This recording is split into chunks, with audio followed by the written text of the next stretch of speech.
Hello வணக்கம். எதுக்கு இந்த பதிவுனா, கரும்பு நடுறேன், அதனால் பாத்தி பிடிக்கிறேன். கரும்பு நடுறதுக்கு பாத்தி இது வேறு தம்பி டே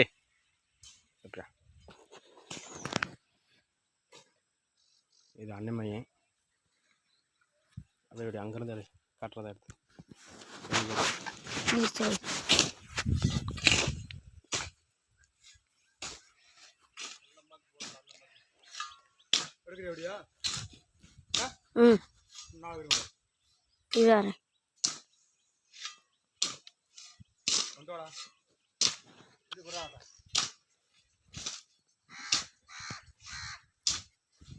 பேசல எதுவுமே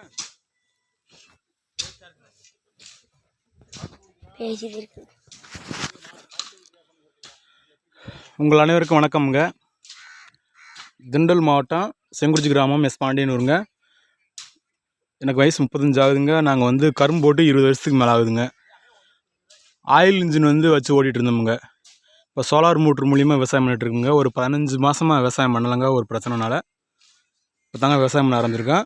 20 வருஷம் ஆகுதுங்க கரும்பு நட்டு. இந்தா பாருங்கள், இப்போ தான் கரும்புக்கு பாத்தி பிடிச்சிட்ருக்குறோம். 2 அடி போட்டு பிடிக்கிறோமுங்க. இந்த கரைக்கு அந்த கேப்புக்கு 2 அடி கேப்புங்க. அப்படி தாங்க போட்டு பிடிச்சிட்ருக்குறோம். எங்களோட சேனலை லைக் பண்ணுங்கள், கமெண்ட் பண்ணுங்கள், ஷேர் பண்ணுங்கள், சப்ஸ்கிரைப் பண்ணிக்கங்க. ஆளுங்கிற பட்டனை ஓகே பண்ணி வச்சுக்கோங்க. பாருங்கள், 2 அடி கேப் தாங்க போட்டு கரும்பு பாத்தி எடுத்துகிட்டு இருக்கேன் பாருங்கள். இனிமேல் வருஷம் விவசாயம் பண்ணுவோங்க. வயல் இருக்கிறதுங்க மாற்றி மாற்றி விவசாயம் பண்ணிகிட்டு இருப்போங்க. கரும்பு வேணுங்கிறவங்க எங்களுக்கு கால் பண்ணுங்கள். கரும்பு விவசாயம் விளைஞ்ச பின்னாடி பொங்கல் சீசன் டயத்தில் நாங்கள் கரும்பு தரணுங்க.